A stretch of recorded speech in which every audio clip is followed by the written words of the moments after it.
कल जब शाम मैंने वीडियो अपलोड की तो मैंने ये आप लोगों से कोटेशन डिस्कस की थी उसमें। तो एक बच्चे के द्वारा बोला गया सर ये कोटेशन तो बिल्कुल सच साबित हो गई, क्योंकि मैंने बोला है don't talk just act, don't say just so. यानी कि वो जो वीडियो थी जब मैंने आप लोग की अपलोड करी उसमें एक तरीके से वो कंप्लीट वीडियो के अंदर मेरी कहीं भी आवाज़ सुनाई नहीं दी, बस आप लोगों को पीपीटी दिखाई दे रही थी पर लेकिन जो मैंने आप लोगों को मोटिवेशन चीज़ें बोली थी वो कुछ नहीं सुनाई दी। मैंने इसमें बेसिकली ये बोला था कि देखो यार ज़्यादा बातें नहीं करनी चाहिए, क्योंकि लोग जो है सोसाइटी में आप लोग की इज्जत करना बंद कर देते हैं कि हाँ ये तो बुड़बक है, बस बोलता रहता है करता कुछ है नहीं है। आप लोग की एक इमेज बन जाती है, उन्हें कहते हैं कि हाँ ये बस कहता कहता है, करने वाला प्राणी नहीं है। तो वो वाली जब इमेज बन जाती है तो आप लोग की रेपुटेशन डाउन होती है, उससे आप लोग कोई सीरियस नहीं लेता है। ये बोलता है कि इसकी कथनी और करनी में बहुत फर्क रहता है, ये इंसान कहता कुछ है और करता कुछ है। तो जब ऐसी इमेज इंसान की बननी स्टार्ट हो जाए तो फिर उस इंसान को ना तो कोई बाहर वाला सीरियस लेता है, इवन ना ही घर वाला सीरियस लेता है। पर लेकिन अगर आप लोग एक बार बोल दो और फिर उसके करके दिखा दो, फिर हर एक इंसान आपको सीरियस लेना स्टार्ट कर देता है। पर लेकिन इसके लिए थोड़ी मेहनत करनी पड़ेगी। इंसान क्या सोचता है कि कई बार आप लोगों ने देखा हो घर में बच्चों के बीच में भी एक बच्चे को पेरेंट्स काफी अच्छा प्रेफरेंस देते हैं और दूसरे को काफी ज्यादा इग्नोर करते हैं। मतलब इग्नोर ज्यादा नहीं, पर फिर भी हाँ कि ये बच्चा काफी मेहनत करता है पढ़ाई में और दूसरे वाला जो है वो थोड़ा आलसी है, पढ़ाई नहीं करता है। तो जो मेहनत करने वाला है उसको हमेशा अप्रिशिएट किया जाता है। वो उसका रीजन भी यही है कि वो जो बोलता है वो करता है। उसने बोला कि वो पढ़ाई करेगा, अच्छे मार्क्स लेकर आएगा, अच्छे से चीजों करेगा, तो वो करता भी है, अपने शेड्यूल को फॉलो करता है, टाइम पर सोना टाइम पर उठना।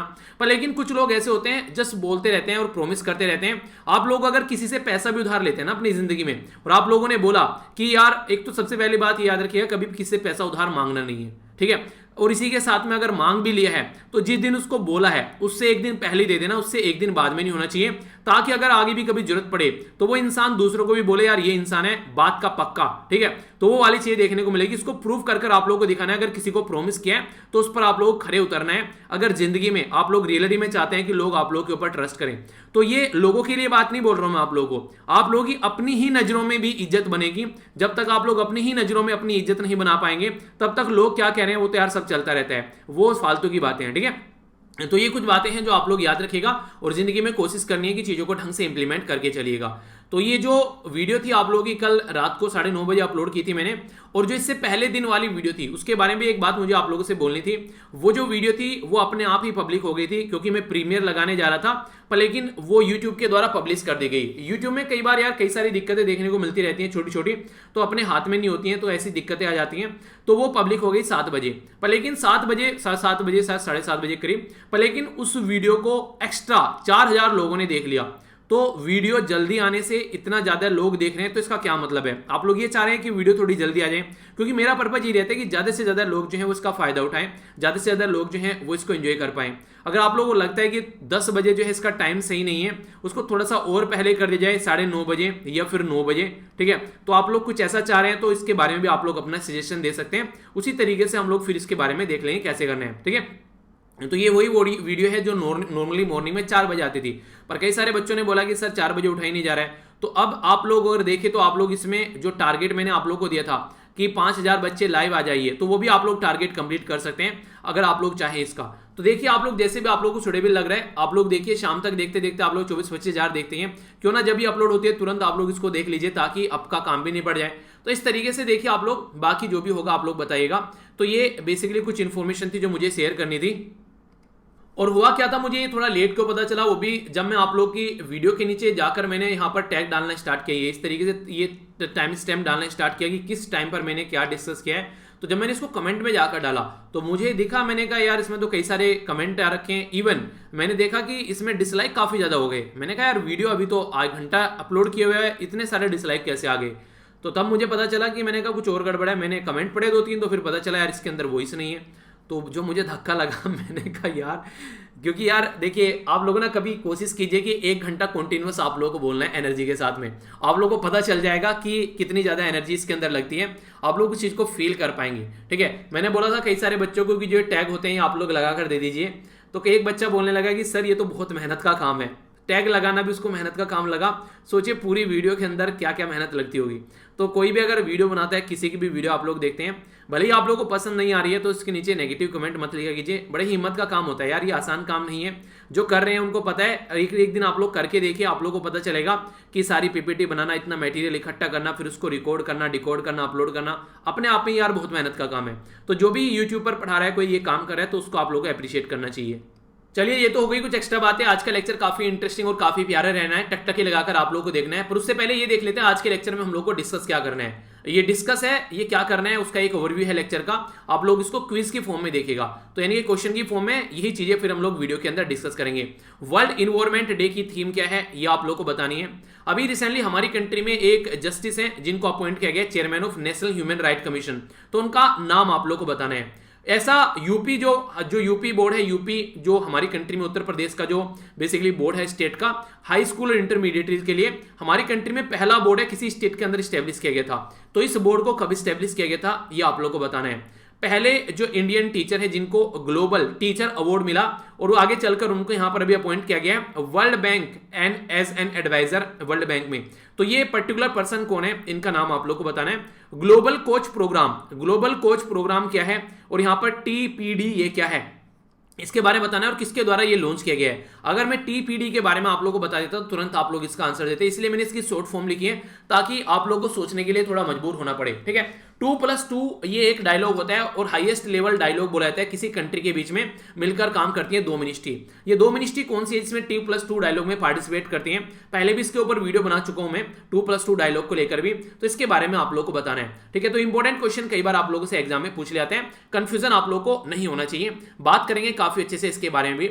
Appointment committee of the cabinet के बारे में बात की जा रही है। तो हमारी कंट्री में अभी वेस्ट बंगाल को लेकर जो चीफ सेक्रेटरी हैं वो काफी ज्यादा न्यूज में थे। तो हमारी कंट्री में इंडियन एडमिनिस्ट्रेटिव जो सर्विस रूल है उसके तहत यहाँ पर ये इसको अपॉइंट किया था, इसकी सर्विस के बारे में बात की जाती है। तो आप लोग को यहाँ पर ये बताना है कि ये कहां पर मेंशन है, कब का ये रूल है।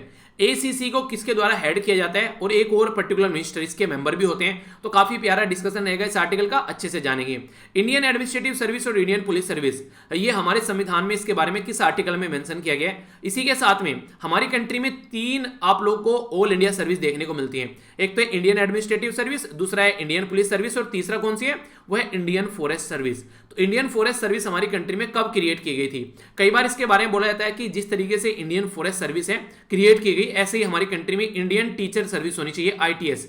क्योंकि जिस तरीके से जो फैसिलिटी यहाँ पर जो आईएएस, आईपीएस और आईएफएस इन सबको दी जाती है, ऐसी फैसिलिटी टीचर को मिलनी चाहिए। क्योंकि इसके पीछे तर्क भी दिया जाता है कई बार कि अगर आईएएस बनना है, आईपीएस बनना है, इवन आज के दिन में प्राइम मिनिस्टर बनना है, प्रेसिडेंट बनना है, कभी ना कभी वो किसी न किसी टीचर से जरूर पढ़े होंगे। तो इसलिए टीचर सर्विस को सबसे ज्यादा प्रेफरेंस देना चाहिए देश के अंदर में। और इवन जापान एक ऐसी कंट्री है जो शानदार तरीके से प्रेफरेंस देती भी है। तो इसलिए जापान को आजकल में देख सकते हैं कितनी डेडिकेटेड कंट्री है हर एक फील्ड में। तो ये बातें आप लोगों को यहां से सीखने को मिलती है। ठीक है, तो ये आज का जो हमारा डिस्कशन है वो काफी शानदार रहने वाला है, तो अच्छे से आप लोग इसको एंजॉय कीजिएगा। तो आइए बातें करेंगे यहाँ पर इंपॉर्टेंट डे के बारे में। सबसे पहले बात करते हैं वर्ल्ड इन्वायरमेंट डे के बारे में। और आज एक वीडियो मैं आप लोगों के लिए अपलोड करूंगा वीर तालियान वाले चैनल पर। तो वर्ल्ड इन्वायरमेंट डे है, तो कुछ ऐसे हैशटैग हम लोग कोशिश करेंगे ट्रेंड करने के लिए, जैसे कि ट्री लगाने हैं सबसे ज्यादा। ठीक है, तो यहां पर आप लोग बोल सकते हैं ईच वन प्लांट वन, यानी कि हर एक पर्सन एक प्लांट लगाए। तो इसको आप लोग ट्रीज को आप लोग देखेगा, ये जो वीडियो है मैं चाह रहा हूं कि कम से कम जो ट्विटर पर ऐसी ऐसी चीजें भी अगर ट्रेंड होने लगे तो लोग जो हैं कम से कम इसके ऊपर फोकस देने लगे। ठीक है, तो यहां पर हम लोग बात करेंगे हैशटैग ग्रीन अर्थ, इस तरह की चीजें यहां पर शेयर करेंगे। और अगर आप लोगों को लगता है आप लोगों ने पेड़ लगाया रिसेंटली अभी, तो ट्विटर पर आप लोग मुझे टैग भी कीजिएगा, @वीर तालियान पर आप लोग टैग कीजिएगा। तो एक वीडियो बनाऊंगा मैं ट्विटर, एक वीडियो बनाऊंगा आज वीर तालियान पे। तो कोशिश करनी है कि ज्यादा से ज्यादा आप लोगों को ट्विटर पर जाकर उसको टैग करना है, और कोशिश करनी है यहां पर आप लोग क्या करना है, ईच वन प्लांट वन। ठीक है, तो यानी कि हर एक पर्सन एक प्लांट लगाना है। उसका जो मैं हैशटैग है वीडियो के नीचे भी डाल दूंगा। तो ऐसी चीजें हम लोगों को करनी है ताकि ट्विटर पर अच्छी अच्छी चीजें ट्रेंड हो और लोग जो है अप्रिशिएट करें इसको, और ज्यादा से ज्यादा लोग जो है वो पेड़ लगाने की सोचे। ठीक है, तो ईच वन प्लांट वन। ठीक है, तो ये इस तरीके का आप लोग कैसा लग रहा है आप लोगों को ट्रेंड, या फिर आप लोगों को लगता है कुछ और ट्रेंड होना चाहिए, तो इस वीडियो के नीचे आप लोग बताइएगा कि क्या ट्रेंड होना चाहिए। फिर उसी को वीर तालियान पे मैं शेयर करूंगा एक प्रॉपर वीडियो के साथ में, जिसमें आप लोगों को ज्यादा से ज्यादा पेड़ लगाने की कोशिश करनी है और उसको ज्यादा से ज्यादा स्प्रेड भी करना है ताकि लोगों तक ये बात पहुंचाई जा सके। इसके बारे में आप लोग क्या रहे हैं, तो क्या इसके लिए ट्रेंड होना चाहिए, उसके लिए नीचे कमेंट बॉक्स में आप लोग शेयर कीजिएगा अपना अपना आइडिया, ठीक है। तो इसके बारे में बात करूंगा फिर मैं आप लोगों से। तो एक वीडियो आएगी जिसको आप लोग एंजॉय कीजिएगा और उसको ज्यादा से ज्यादा ट्रेंड कराना है हम लोगों को, ताकि लोग जो है जैसे मौसम चल रहा है पेड़ लगाने का, पेड़ लगा सके। तो इन्वायरमेंट डे के बारे में बात करते हैं। 5 जून को ये डे सेलिब्रेट किया जाता है। थीम है यहाँ पर री इमेजिंग, रिक्रिएट और रीस्टोर, ठीक है, ताकि इन्वायरमेंट को अंडरस्टैंड कर सकें और सही से अपने इन्वायरमेंट को और अच्छे से हम लोग आगे लेकर चल सकें। एक और डे था यहाँ पर, ये बेसिकली बात की जा रही है अनरेगुलेटेड फिशिंग के बारे में, यानी कि अनरिपोर्टेड और अनरेगुलेटेड फिशिंग। इलीगल तरीके से जब मछली का पकड़ा जाता है, मछलियों को पकड़ा जाता है, तो मछलियों का इलीगल तरीके से पकड़ा जाना, तो इस तरीके से ये काफी लार्ज स्केल पर इंपैक्ट डालता है नेगेटिव तरीके से। तो इसको हम लोगों को सुधारना है, ठीक है। तो इसके बारे में यहाँ पर बात की जा रही है। तो देखते हैं किस तरीके चीजों को हम लोग आगे लेकर चलेंगे ताकि अच्छे से अच्छे चीजों को हम लोग इंप्लीमेंट कर सकें। तो ये एक इंपॉर्टेंट बात है जिसके बारे में आप लोग याद रखिएगा, ठीक है। तो ये काफी इंपॉर्टेंट है जिसको आप लोगों को याद रखना है। और हाँ, एक टाइम भी मैं आप लोगों के लिए रख देता हूं, ये जो ट्रेंड हम लोग स्टार्ट करेंगे ट्विटर पर, क्योंकि सब एक साथ आकर अगर वो ट्वीट करेंगे तभी इस तरह की चीजें जो होती हैं वो ट्रेंड हो पाती हैं, ठीक है। तो इसके लिए टाइम जो रखा जाता है, ये टाइम आप लोगों के हिसाब से क्या सही रहेगा, ये टाइम शाम को 5 बजे रखा जाए। शाम को 5 बजे आप लोगों को आकर ट्रेंड लिखना स्टार्ट करना है वहां पर, और टैग कीजिएगा मुझे भी उसमें। आप लोग अगर ये चीजें कर सकते हैं तो वो ट्रेंड हम लोग स्टार्ट करते हैं, ठीक है। तो इसके चलते आज इन्वायरमेंट डे भी है, तो इसके चलते काफी अच्छा रहेगा, ठीक है। तो आप लोग की क्या रहे इसके बारे में जरूर बताइएगा, और जो भी आप लोगों ने पेड़ लगाए उनकी पिक्चर मुझे जरूर टैग कीजिएगा जो मैंने आप लोगों को बताया, ठीक है। उसको मैं जहां पर भी मुझे लगेगा वहां पर उस स्टोरीज के अंदर में उनको मैं शेयर करूंगा ताकि ज्यादा से ज्यादा लोगों को अवेयरनेस फैलाई जा सके। International day for fighting against illegal और इसी के साथ में अनरिपोर्टेड और अनरेगुलेटेड फिशिंग के बारे में बात की जा रही है। तो टू फाइट इलीगल फिशिंग ये यहाँ पर एक बार फोकस किया जा रहा है, ठीक है। तो याद रखिएगा ये शाम को 5 बजे ट्विटर पर, जो भी ट्विटर पर ऑलरेडी है वो जरूर आइएगा और इस चीज को कोशिश करनी है हम लोगों को कि इसको ट्रेंड हम लोग करा पाएं। और बाकी जो भी आप लोगों को लगता है कोई और अच्छा ट्रेंड आप लोग बता सकते हैं तो उसको आप लोग बताएगा, फिर उसको भी हम लोग देख लेंगे, ठीक है। तो मुझे अच्छा लग रहा है ये, आप लोगों को आइडिया कैसा लग रहा है इसके बारे में अभी मुझे बेसिकली आइडिया आया, तो मैंने कहा कुछ अच्छी अच्छी चीजें भी हम लोग ट्रेंड करा सकते हैं। तो आज का दिन अच्छा भी है तो इसके बारे में अवेयरनेस फैला सकते हैं। तो शॉर्ट न्यूज देखते हैं एक एक कर। सबसे पहले बात की जा रही है प्रेसिडेंट रामनाथ कोविंद जी के द्वारा अपॉइंट किया गया जस्टिस अरुण कुमार मिश्रा को यहाँ पर चेयरमैन, किसके लिए, नेशनल ह्यूमन राइट कमीशन। तो एक तो इंपॉर्टेंट क्वेश्चन डायरेक्ट यही पूछा जाएगा कि नेशनल ह्यूमन राइट कमीशन के चेयरमैन किसको बनाया गया, तो जस्टिस अरुण कुमार मिश्रा साहब को बनाया गया यहाँ पर चेयरमैन। अभी इंपॉर्टेंट बात एक और इससे भी ज्यादा जो यूपीएससी नॉर्मली पूछ लेती है, जिस पैनल के द्वारा रिकमेंड किया गया उस पैनल का नाम क्या है, उस पैनल में कौन कौन मेंबर है। तो एक तो प्राइम मिनिस्टर ऑफ इंडिया रहते हैं, दूसरे होम मिनिस्टर रहते हैं, तीसरे deputy chairman of Rajya Sabha, Lok Sabha के स्पीकर और leader of opposition in Rajya Sabha. तो ये लोग होते हैं जो इकट्ठे होकर यहाँ पर ये पैनल होता है जिनके द्वारा रिकमेंड किया जाता है और फिर प्रेसिडेंट ऑफ इंडिया के द्वारा इस पर्टिकुलर पोस्ट पर अपॉइंट किया जाता है। ये हमारी कंट्री में जो पोस्ट है इसके बारे में अगर मैं थोड़ी सी आप लोगों से बात करूं तो ये भी आप लोग याद रखिएगा, कई बार ऐसे क्वेश्चन आप लोगों से पूछ लिए जाते हैं, ठीक है। तो यहां पर बात की जा रही है कि हमारी कंट्री में पोस्ट क्रिएट कब की गई थी, तो 1993 में ये पोस्ट क्रिएट की गई थी। 1993 में ये पोस्ट क्रिएट की गई और पेरिस प्रिंसिपल, पेरिस कहां पर है, फ्रांस के अंदर में। तो फ्रांस के अंदर यहां पर 1991 में ये फोकस किया गया कि जो इंसान है उसके राइट का जो हनन हो रहा है उसको हम लोग को हनन होने से रोकना है, तो इसलिए यहां पर ये चीज निकल कर आई, ठीक है। तो यहां पर श्यूमोटो एक्शन लिया जाता है इनके द्वारा। श्यूमोटो एक्शन क्या होता है, जैसे कि पब्लिक में कुछ चीज आ रही है, कोई बात आ रही है, ठीक है, तो ये अपने आप उसको उठा लेते हैं, न्यूज से उठा लिया, कोई टीवी चैनल उसको दिखा रहे तो उससे उठा लिया। तो इस तरीके से चीजें आप लोगों को यहाँ पर नजर आएगी। तो इसके चलते यहाँ पर ये काफी इंपॉर्टेंट हो जाता है कि हम लोग इन चीजों को ध्यान रखें, यानी कि एक तरीके से ये ह्यूमन राइट कमीशन ध्यान रखें और कोई भी ऐसी गलत चीज हो रही है तो उसको सबके सामने लेकर आए। तो इसके लिए काफी ये जरूरी हो जाता है, ठीक है। एक बच्चे के द्वारा बोला गया सर ये एक्स्ट्रा इन्फॉर्मेशन बताते हो ये पीडीएफ में डाल दिया करो। यार अगर जो मैं आप लोगों को बताता हूँ सारी चीजें जो बोलता हूँ सारी चीजें पीडीएफ में डाल दूंगा तो पीडीएफ 100 पेज की हो जाएगी, समझ रहे हैं आप लोग। और ये चीजें सारी ऐसा नहीं है कि मैं कहीं से उठाता हूँ, ये बहुत सारी चीजें मुझे याद हो गई हैं, तो जो याद होती रहती है वो एक्स्ट्रा इन्फॉर्मेशन मैं आप लोगों को बताता रहता हूँ। तो ये ऐसा नहीं है कि मैं इसको पीपीटी बना रहा हूँ तो उस तरीके से सोचिए जो शब्द मैं बोल रहा हूँ अगर सारे शब्द जो है इस तरीके से मैं लिखने बैठूंगा तो कितनी सारी चीजें हो जाएंगी। और ये तो वो चीजें जो मैं रिपीटेडली रिपीट करते रहता हूँ ताकि आप लोगों को भी याद हो जाए। तो इतने दिनों से पढ़ रहा हूँ, बहुत सारी चीजें याद होगी कि श्यूमोटो एक्शन के बारे में याद आ गया, अब लिखा थोड़ी ना है यहाँ पर पर्टिकुलर इस तरीके से मैंने कहीं पे कि आप लोगों के लिए पीपीटी में इसको, ये तो एक ऐसी चीज है कि कहीं पर भी जहां पर लगता है कि इसका जैसे कोर्ट वगैरह क्या करते हैं श्यूमोटो एक्शन ले लेते हैं, तो श्यूमोटो शब्द का अर्थ पता होना चाहिए। और कई बार तो रिपीट इसको मैं कर देता हूँ, पॉलिटी में कितनी बार रिपीट किया है। तो सारी चीजें पॉसिबल नहीं है यार पीपीटी में रखना, क्योंकि मुझे पता है जो मेरे याद है चीजें बहुत सारी वो चीजें बताता हूँ। अगर ऐसा हो तो फिर जो लिखा होगा पीपीटी में बस वही बताऊंगा तो फिर एक्स्ट्रा इन्फॉर्मेशन भी नहीं मिलेगी। तो इस तरीके थोड़ा समझिए। दिल्ली के अंदर आप लोगों को इसका हेडक्वार्टर देखने को मिलेगा और आप लोगों को ये बताना है क्वेश्चन, ये तो बातें मैंने बता दी कि अगर बात करें तो हमारी कंट्री में पहले नेशनल ह्यूमन राइट कमीशन के चेयरमैन कौन थे, जो कि लगभग मुझे लग रहा है शायद 1993 से लेके 3 साल का उनका शायद टाइम ड्यूरेशन था, 1996 तक उनका टाइम ड्यूरेशन रहा था, ठीक है। तो वो कौन थे ये आप लोगों को बताना है। पहले यहाँ पर चीफ जस्टिस ऑफ इंडिया बन सकते थे, पर लेकिन अब जज ऑफ सुप्रीम कोर्ट को भी यहाँ पर बनाया जाता है और प्रेसिडेंट ऑफ इंडिया जो है वो अपॉइंट करते हैं, ठीक है। तो बेसिक इंफॉर्मेशन है, पता होना चाहिए। छोटी सी न्यूज है पर इसके बारे में कुछ एक्स्ट्रा इन्फॉर्मेशन आप लोगों के सामने होगी। बात की जा रही है central board of secondary education के बारे में। तो यहाँ पर अभी क्लास 12th के जो एग्जाम है वो कैंसिल कर दिए गए कोविड-19 के चलते। तो आगे एडमिशन कैसे लेना है उसके बारे में अभी जो बोला गया सीबीएसई के द्वारा कि 10 दिन में खाका तैयार करके बताया जाएगा कि कैसे एडमिशन लेना है। तो ये जो सारे काम किए जाते हैं हमारी कंट्री में, तो ये याद रखेगा, ये हमारी कंट्री में जो सीबीएसई बोर्ड है वो पब्लिक और प्राइवेट दोनों तरीके के जो इंस्टीट्यूट है उनके लिए काम करता है। और यहाँ पर जो बोर्ड है ये कंट्रोलिंग जो ऑथोरिटी है उसके लिए ये सेक्रेटरी स्कूल एंड एजुकेशन जो कि मिनिस्ट्री ऑफ एजुकेशन के अंडर में आता है। और इसके लिए मैंने आप लोग कुछ इंपॉर्टेंट इन्फॉर्मेशन बताई थी यहाँ पर, जिसके बारे में आप लोगों को याद रखना है। वो क्या थी, मैंने आप लोगों से बोला था कि हमारी कंट्री में जो सबसे पुराना बोर्ड है उसके बारे में मैंने आप लोगों से क्वेश्चन भी पूछा है। तो याद रखना उत्तर प्रदेश बोर्ड जो है वो सबसे पुराना बोर्ड है हमारी कंट्री में, जिसको 1921 में बनाया गया था, 1921 में उत्तर प्रदेश बोर्ड को। फिर 1929 में जो बनाया गया था, ये बनाया गया था हमारी कंट्री में बेसिकली एक गवर्नमेंट ऑफ इंडिया के द्वारा सेटअप किया गया था यहाँ पर ये एक बोर्ड 1921 में, जिसको बोला गया board of high school and intermediary Rajputana. Rajputana मतलब जैसे कि आप लोग बोल सकते हैं राजस्थान वाला जो एरिया हो गया, तो राजस्थान वाले एरिया से अगर आप लोग आते हैं तो इसके बारे में याद रखेगा अजमेर, मेवाड़, सेंट्रल इंडिया और ग्वालियर को मिलाकर यहाँ पर ये एक पर्टिकुलर बोर्ड बनाया गया, ठीक है। फिर 1952 में आकर यहाँ पर आप लोगों के सामने ये सीबीएसई बोर्ड आया जो कि central board of secondary education जिसको आप लोग बोलते हैं। और 1962 में ये जो बोर्ड था, ठीक है, तो फिर से इसको रिकॉन्स्टिट्यूट किया गया फाइनली, जो आज की डेट में आप लोग देखते हैं, ठीक है। बाकी अगर बात की जाए तो 1958 में आप लोगों ने सुना होगा यहाँ पर एक और बोर्ड हमारी कंट्री में फॉलो किया जाता है जिसको council of Indian school certification exam CISCE, ठीक है। तो वो वाला बोर्ड भी यहां पर हमारी कंट्री में न्यू दिल्ली में उसका भी हेडक्वार्टर है। तो ये बेसिक इंफॉर्मेशन है जो आप लोगों को पता होनी चाहिए। एक इंपॉर्टेंट पर्सनैलिटी के बारे में आप लोगों से एग्जाम में पूछा जा सकता है, नाम है इनका रणजीत दिसाले। रणजीत दिसाले वो पर्सनैलिटी है जो पहले इंडियन बने जिनको ग्लोबल टीचर अवार्ड दिया गया।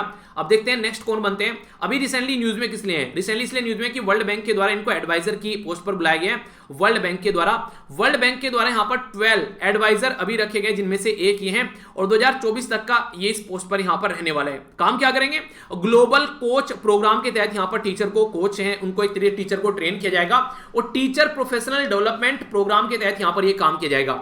यानी कि जो टीचर है हमारी कंट्री में ऑल ओवर वर्ल्ड में उनको किस तरीके से आगे लेकर चलना है उसके बारे में बात करेंगे। आज की डेट में 18 मिलियन जो टीचर हैं उन पर फोकस देने की बात की जा रही है। 18 मिलियन, 1 मिलियन में 10 लाख होते हैं, तो टोटल मिलाकर 180 ये यहां पर आप लोगों को लाख नजर आएंगे। इसका मतलब ये हो गया कि 1.8 करोड़ के करीब यहां पर जो टीचर हैं, यानी कि लगभग 2 करोड़ के करीब टीचर को यहां पर ये ट्रेन करने वाले हैं ताकि टीचिंग का स्टैंडर्ड बढ़ाया जा सके, टीचर को एक जो प्रोफेशन है उसको अप्रिशिएट किया जा सके, जो अच्छा काम करे टीचिंग के फील्ड में उसको आगे लेकर लाया जा सके। क्योंकि ये माना जाता है कि टीचर ही एक ऐसा इंसान है जो कि हर तबके को बढ़ा सकता है, हर एक इंसान से वो उसको लेकर चल सकता है। अभी आप लोगों ने देखा ना यहाँ पर हमारी कंट्री में जो खान सर को लेकर जो इशू आता, ये कास्ट के नाम पर, वो सारी चीजें, वो नाम के नाम पर, तो उन सब चीजों से ऊपर उठने की बात यहां पर जरूरी है। क्योंकि उन सब चीजों को लेकर अगर हम लोग बैठे रहे तो कभी भी आगे नहीं बढ़ पाएंगे। और आप लोगों को याद होगा मैंने एक वीडियो भी शेयर की छोटी सी अभी यहाँ पर वीर तालियान वाले, उस पे जो हमारा जो वीर तालियान वाला जो वीर टॉक्स के नाम से भी चैनल है उस पर मैंने उनसे रिलेटेड एक वीडियो भी बनाई थी कि टीचर को यार टीचर ही रहने दो, उनको इस तरीके से मत देखो ताकि कल को ये सोचना पड़े कि हाँ मैं किस रिलीजन का हूं और किसको पढ़ा रहा हूं। वो सारी चीजों से थोड़ा सा हम लोग ऊपर उठे, तो उन चीजों पर भी हम लोग को ध्यान देकर थोड़ा सा चलना पड़ेगा। और एक अभी वीडियो शेयर की थी मैंने और यहाँ पर यूट्यूब के जो हमारा SLV चैनल है उसके ऊपर, तो वहां पर यूट्यूब की वो है और जुबिन के द्वारा भी एक गाना गाया गया जिसमें उनके द्वारा कबीर के दोहे गाए गए। तो उसमें एक दोहा ये भी है कि जात न पूछो साधु की, पूछ लीजिए ज्ञान, मोल करो तलवार का, पड़ा रहने दो मियान। यानी कि आप लोगों को साधु का ज्ञान देखे ना, आप लोग जात क्यों पूछ रहे कौन सी जात का साधु है ये। इसी के साथ में बोला जाता है कि तलवार का मोल करो, मियान का क्या करना है यार, बिना मियान के भी तलवार रहेगी ऐसा तो नहीं, मियान की जरूरत है हमेशा तलवार को। जब ग्राउंड में जाती है तो वहां पर मियान की जरूरत नहीं है, सुरक्षित रखने के लिए यूज की जाती है। तो ये जरूरी है कि इन सब कंट्रोवर्सी से ऊपर उठकर टीचर को अप्रिशिएट किया जाए जिस तरीके से टीचिंग फील्ड में आज के डेट में लोग आगे आ रहे हैं। एक और इंपॉर्टेंट न्यूज यहां पर जो अभी देखने को मिली है, दिल्ली हाई कोर्ट के द्वारा जो ऑक्सीजन कॉन्सेंट्रेटर यहां पर एक पर्सन को गिफ्ट किया गया उसके किसी रिलेटिव के द्वारा, तो उसके ऊपर यहां पर इनके द्वारा GST लगा दिया गया 12%। पहले जो जीएसटी था यहाँ पर ये 28% था, इसको घटाकर इनके द्वारा 12% लाया गया। अब 12% में भी यहाँ पर जो लोग ये बोल रहे हैं कि यार पेंडेमिक के टाइम पर आप लोग इनके ऊपर जीएसटी लगा रहे हैं, तो ये लाइफ सेविंग डिवाइस है, इंसानों की जान बचा रही है, तो कोर्ट के द्वारा बोला गया अनकॉन्स्टिट्यूशनल है इस तरीके से जीएसटी वो लगाना कॉन्सेंट्रेटर के ऊपर, ऑक्सीजन के ऊपर, जो पर्सनल यूज के लिए कोई अगर इसको खरीद रहा है तो आप तो प्रोवाइड करा ही नहीं रहे, आप लोगों को प्रोवाइड कराना चाहिए। अब जो खुद के लिए खरीद भी रहा है तो उसके ऊपर भी आप लोग टैक्स लगा रहे हैं। तो आर्टिकल 21 का आना है हमारे संविधान के अंदर, जब पार्ट 3 के अंदर आप लोग जाएंगे फंडामेंटल राइट के आर्टिकल 12 से लेकर आर्टिकल 35 में, तो इसके अंदर आर्टिकल 21 जो है वो बात करता है राइट टू लाइफ के बारे में। तो इसलिए 12% भी आप लोगों को फिलहाल जो है टेम्परेरी तौर पर उसको ड्रॉप कर देना चाहिए, ताकि लोगों को ऑक्सीजन कॉन्सेंट्रेटर यहां पर उनको मिल सके और ये ज्यादा से ज्यादा लोग जो है उसका फायदा उठा सकें, वरना काफी ज्यादा दिक्कत यहां पर देखने को मिल रही है अभी रिसेंटली। तो इसके बारे में आप लोगों की क्या राय है, ऐसा होना चाहिए या फिर नहीं, आप लोग अपनी राय बता सकते हैं। नेक्स्ट यहां पर बात की जा रही है सुप्रीम कोर्ट के बारे में। सुप्रीम कोर्ट अभी यहां पर सामने निकल कर आ रहा है और चीजों को जनता के सामने रखने की कोशिश भी कर रहा है। यानी कहने का मतलब यहां पर यह है कि सुप्रीम कोर्ट यहां पर यह कोशिश कर रहा है कि जो भी चीजें कोर्ट के अंदर चल रही है, जैसे राज्यसभा टीवी और लोकसभा टीवी में आप लोगों के सामने चीजें प्रस्तुत की जाती हैं, तो कोर्ट की भी चीजें यहां पर जनता के सामने निकल कर आए और जनता उनसे एजुकेट हो सके। हिंदी, इंग्लिश, आसामी, बंगाली, गुजराती, कन्नड़, खासी, मलयालम, इसी के साथ में यहां पर मराठी हो गया, ठीक है, नेपाली हो गया, उड़िया, पंजाबी, तमिल और तेलुगु, तो टोटल मिलाकर 14 लैंग्वेज में इनके द्वारा ये काम स्टार्ट किया जा रहा है, ताकि ई सर्विस मोबाइल ऐप के थ्रू यहां पर इसको ये एंजॉय कर सकें। अब तक 57 लोग जो हैं वो 57 लाख लोग जो है इसको डाउनलोड कर चुके हैं अलग अलग रीजन में, तो आप लोग भी इसको एंजॉय कर सकते हैं, डाउनलोड कर लीजिए। बहुत सारी चीजें आप लोगों को यहां पर देखने को मिल जाएगी और ये जनता के फेवर में चीजें बनाई गई ताकि जनता जो है वो उसको इजिली अंडरस्टैंड कर सके। तो उस तरीके से यहां पर इनके द्वारा चीजों को प्रस्तुत किया गया है। वो नहीं कहते कि एक इजी अंडरस्टैंडिंग लैंग्वेज में चीजें जनता को बताने की कोशिश की जा रही है, ताकि कोर्ट के अंदर चलता क्या है वो यहां पर जनता भी जान सके। कल को उसके ऊपर एडिटोरियल लिखे जाएं जो यहां पर जो इस पर्टिकुलर फील्ड में काम करते हैं, ठीक है। तो डी.वाई. चंद्रचूड़ साहब जो हैं सुप्रीम कोर्ट के जो जज हैं आज के डेट में, वो इसके चेयरपर्सन है ई कमेटी। तो इसके यहां पर जो चेयरपर्सन है वो याद रखिएगा, एक इंपॉर्टेंट क्वेश्चन आप लोगों के लिए बन सकता है। और यहां पर अभी रिसेंटली ये, ताकि इसको यहां पर सिटीजन भी हैं या फिर लॉयर हैं या फिर कोई मीडिया हाउसेज हैं, तो गवर्नमेंट एजेंसी है, वो भी यूज कर सके इसको जनता तक चीजों को पहुंचाने के लिए, ठीक है। तो बेसिक इंफॉर्मेशन है, पता होना चाहिए। एक छोटी सी न्यूज है, हमारी कंट्री में नेशनल कैरियर जो एयर इंडिया है उसके द्वारा नोटिफाई किया गया है अभी यहां पर उसके पैसेंजर का जो डेटा है वो ब्रीच हो रहा है यहां पर अभी रिसेंटली। और यहां पर एक प्रोग्राम है जिसका नाम है सीता, ठीक है, तो SITA। तो ये जो सीता प्रोग्राम है, अगर आप लोगों से पूछा जाए तो इसकी फुल फॉर्म क्या है, तो मैंने शॉर्ट फॉर्म बता दी, फुल फॉर्म आप लोग यहां पर पढ़ लीजिए, ठीक है। ये बेसिकली फ्रेंच लैंग्वेज में जिसको बोला जाए यहां पर सोसाइटी इंटरनेशनल डी टेलीकम्युनिकेशन, ये यहां पर एरोनॉटिक्यू, ठीक है। तो ये पर्टिकुलर इसकी फुल फॉर्म है। तो इसका मतलब क्या है, यहां पर अभी रिसेंटली जो 45 लाख के करीब जो पैसेंजर का जो डेटा लीक हुआ है, तो उसके चलते ये न्यूज में आ गया है। ये एक ऐसी ऑर्गेनाइजेशन है जो कि आईटी और टेलीकम्युनिकेशन से रिलेटेड इंफ्रास्ट्रक्चर प्रोवाइड कराती है। तो हमारी कंट्री की जो ये जो एयर इंडिया है, इसके द्वारा यहां पर 2017 में इससे बातें की गई और बोला कि यार हमारे लिए भी कुछ ऐसी चीजें क्रिएट करो, आईटी इंफ्रास्ट्रक्चर वगैरह। तो इसने बोला ठीक है क्रिएट कर देते हैं, पर लेकिन उसमें अभी लीक देखने को मिल रहा है, तो उसकी वजह से यहां पर ये चीजें न्यूज में आ गई है। कंपनी जो थी 1949 में स्टेब्लिश की गई थी, 11 मेंबर एयरलाइंस है आज के डेट में इसके अंदर, और 2500 के करीब कस्टमर है इसके। जनेवा में स्विट्जरलैंड में इसका हेडक्वार्टर, लगभग 200 कंट्री में ये फैल चुकी है। तो अभी जो चीजें निकलकर सामने है तो उसके चलते ये न्यूज में आ गई है। तो कोई आप लोगों से पूछे तो याद रखना, जब यहां पर सी ते ऐसा कुछ देखता हूं तो मुझे वो नहीं है मूवी आप लोगों ने देखी होगी आयुष्मान खुराना की, जिसमें वो लड़कियों के रोल करता है, कहता माँ ते सी ते प्रभु आप आई गए। तो काफी इंटरेस्टिंग लगा था मुझे वो सीन। मूवी का नाम क्या था, उसका मूवी का नाम माइंड से निकल गया। मूवी आप लोग बताइए एग्जैक्टली मूवी का नाम क्या था, मेरे माइंड से निकल गया था, तो शायद कुछ याद नहीं आ रहा एग्जैक्टली। आइए अब इंडिया और ऑस्ट्रेलिया के बीच में बारे में बात करते हैं। आप लोग इसको इंटरनेशनल रिलेशन के पॉइंट ऑफ से भी देख सकते हैं, इंटरनेशनल न्यूज के पॉइंट ऑफ से भी देख सकते हैं। तो इंडिया और ऑस्ट्रेलिया के बारे में यहाँ पर बात की जा रही है। तो इससे पहले कि आगे बढ़ूं, पहले आप लोग देखिए अपनी कंट्री होगी यहाँ पर और यहाँ पर होगी ऑस्ट्रेलिया, ताकि आप लोग के माइंड में क्लैरिटी रहे कि हाँ किस पर्टिकुलर रीजन की बात की जा रही है, ठीक है। तो बात करते हैं यहाँ पर दोनों के रिलेशन के बारे में। तो दो मुद्दों पर बातें कर रहे हैं, एक तो एग्रीकल्चर के बारे में और दूसरा डिफेंस के बारे में। तो पहले हम लोग बात करेंगे एग्रीकल्चर के बारे में, क्योंकि एग्रीकल्चर प्रधान कंट्री है हमारी, तो एग्रीकल्चर के बारे में बात करते हैं। इंडिया और ऑस्ट्रेलिया की पार्टनरशिप के बारे में बात की जा रही है। अभी रिसेंटली ऑस्ट्रेलिया के जो एक्सपर्ट हैं उनके द्वारा बोला गया कि पोस्ट हार्वेस्टिंग मैनेजमेंट, यानी कि जब खेती किसानों के द्वारा की जाती है तो जो माल किसानों के द्वारा उगाया जाता है उसको मार्केट में पहुंचाते टाइम जो यहाँ पर बेसिकली कई सारी चीजें बेकार हो जाती हैं, उसको कैसे बचाना है। तो जैसे कि टमाटर खेतों में लगाए तो मार्केट तक पहुंचते पहुंचते आधे दब गए, आधे पिघल गए, उसमें से मतलब पिघल गए मतलब फूट गए, दबकर, ठीक है। तो वो कंडीशन देखने को मिलेगी, तो किसानों को काफी ज्यादा लॉस हो जाता है। तो इसके चलते हम लोग अगर स्टोरेज फैसिलिटी अच्छी करें और सप्लाई चेन जो है उसको ढंग से हम लोग स्ट्रेंथन करें तो बहुत सारा लॉस हम लोग बचा सकते हैं और किसानों को काफी ज्यादा फायदा देखने को मिल सकता है। तो national institute of agriculture marketing जो नोडल ऑर्गेनाइजेशन है इंडिया की साइड से वो यहां पर काम करेगी और national innovation for climate resilient agriculture के में कोलैबोरेट कर काम किया जा रहा है ऑस्ट्रेलिया की ऑर्गेनाइजेशन के द्वारा और हमारी कंट्री में Indian council of agriculture research के द्वारा, ताकि इन चीजों को आगे लेकर चला जा सके सही डायरेक्शन में। लॉन्च किया गया था 2011 में ये प्रोग्राम और एम क्या है, ताकि जो एग्रीकल्चर यानी कि जो खेती बाड़ी है उसको सुधारा जा सके। क्लाइमेट चेंज आप लोगों को पता ही आज के डेट में काफी ज्यादा इंपैक्ट डाल रहा है।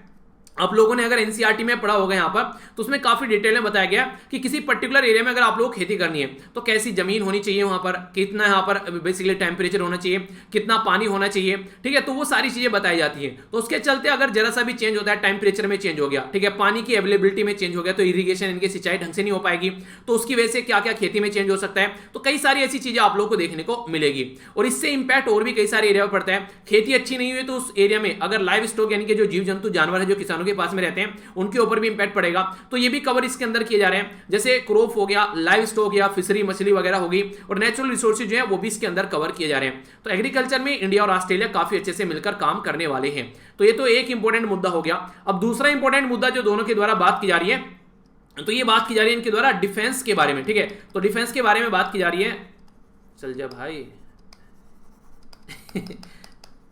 एक सेकेंड, अब चल रहा है, ठीक है। तो यहां पर बात की जा रही है एक्सरसाइज के बारे में। डिफेंस के बारे में बात करें तो मालाबार एक्सरसाइज है, तो मालाबार एक्सरसाइज अभी ये ऑस्ट्रेलिया को भी एक्सटेंड किया गया हमारी कंट्री की साइड से।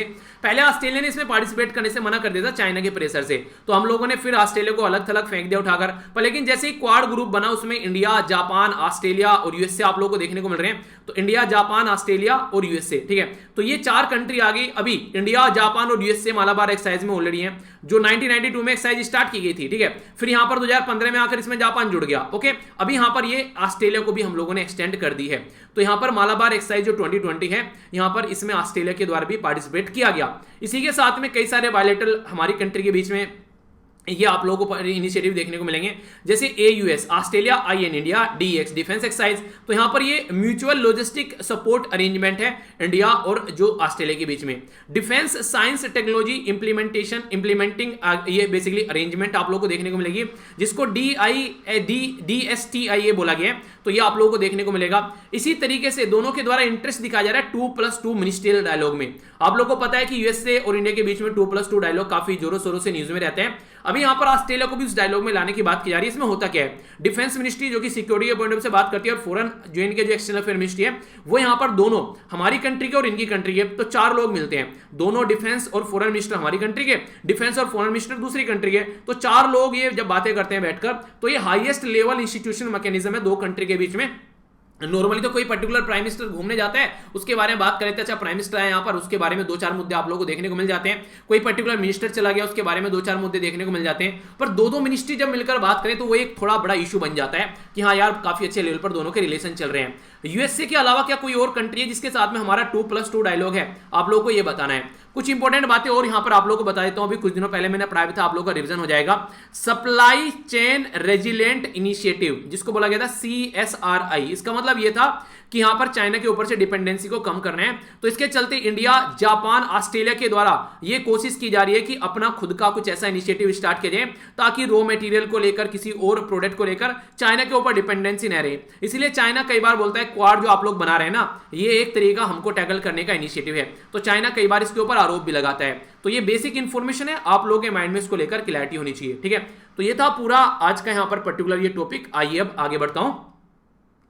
यहां पर जो बात की जा रही है ये एक नेशनल न्यूज है और ये नेशनल न्यूज बन गई है बेसिकली। वैसे तो ये स्टेट की न्यूज है वेस्ट बंगाल की, पर नेशनल न्यूज पे पहुंच गई है।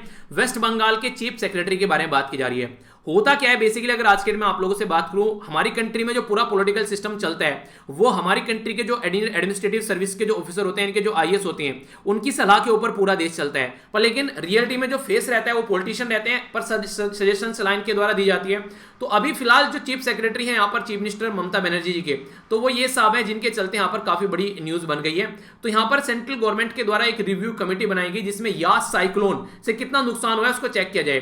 तो ममता बनर्जी ने जाने से उसमें मना कर दिया, तो उनको लगा कि उनके जो सेक्रेटरी सलाहकार साहब हैं वही उनको ये सजेशन दे रहे हैं। तो गवर्नमेंट ऑफ इंडिया ने यहाँ पर इनके खिलाफ एक्शन लेने की सोची। तो वेस्ट बंगाल चीफ सेक्रेटरी को इनके द्वारा बोला गया department of personal and training, जो यहाँ पर पर्टिकुलर ये डिपार्टमेंट है, यहाँ पर आप लोगों को रिपोर्ट करना है। तो यहाँ पर इसके चलते सेंट्रल गवर्नमेंट को क्रिटिसाइज भी किया गया कि वो स्टेट के अंदर जाकर इंटरफियर कर रहा है, तो ये फेडरलिज्म यानी कि संघवाद के ढांचे का हनन हो रहा है, ऐसा इनको नहीं करना चाहिए था। तो अभी रिसेंटली इसी के चलते इसके बारे में बात की जा रही है। तो होता क्या है basically, appointment committee of cabinet जो है यहाँ पर, जिसको एसीसी बोलते हैं, वो यहाँ पर अप्रूव करती है प्लेसमेंट ऑफ द सर्विस, यहाँ पर चीफ सेक्रेटरी की क्या क्या सर्विसेज हैं। और ये हमारी कंट्री में रूल है, रूल यानी कि नियम है यहाँ पर, ये छठा रूल का सेक्शन 1 है, उसके तहत यहाँ पर Indian administrative cadre rule 1954, cadre यानी कि आप लोगों को पता है यूपीएससी के थ्रू एग्जाम कंडक्ट कराया जाता है, ट्रेनिंग भी सेंट्रल गवर्नमेंट के थ्रू कंडक्ट कराई जाती है, फिर ये राज्य में जाकर काम करते हैं स्टेट में। तो इसको हेड कौन करता है, प्राइम मिनिस्टर ऑफ इंडिया इसको हेड करता है, जो कि ACC है, और होम मिनिस्टर यहाँ पर मेंबर रहते हैं। इसीलिए जब ममता बनर्जी जी के द्वारा पार्टिसिपेट नहीं किया गया, तो होम मिनिस्ट्री की साइड से काफी बड़ी स्टेटमेंट निकल कर आई कि ये गलत है, इस तरीके से काम नहीं करना चाहिए, ये इंसल्ट की जा रही है एक तरीके से। तो जो चीफ सेक्रेटरी हैं वो यहां पर चूज किए जाते हैं, किसके द्वारा, चीफ मिनिस्टर के द्वारा चूज किए जाते हैं। तो ये एक इंपॉर्टेंट मुद्दा है जो आप लोग याद रखेगा, यानी कि चीफ मिनिस्टर खुद डिसाइड करता है कि चीफ सेक्रेटरी कौन होगा, ठीक है।